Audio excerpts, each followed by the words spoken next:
A minor magnitude 2.2 earthquake struck near Loving County, Texas, United States today on February 7, 2026 at 10:06 local time, or on February 7, 2026 at 16:06 Coordinated Universal Time.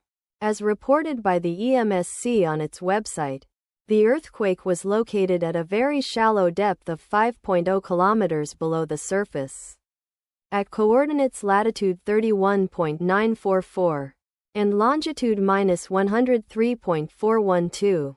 The exact magnitude, epicenter and depth of the quake might be revised within the next few hours or minutes as seismologists review data and refine their calculations, or as other agencies issue their report.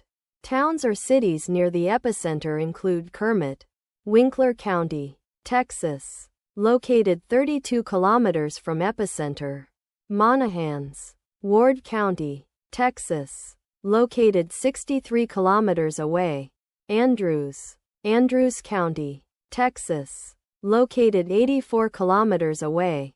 The recommended course of action is to be vigilant for possible aftershocks that may occur. Let us pray that this earthquake will not have a major impact on our brothers and sisters there, and that there will be no more earthquakes. Amen.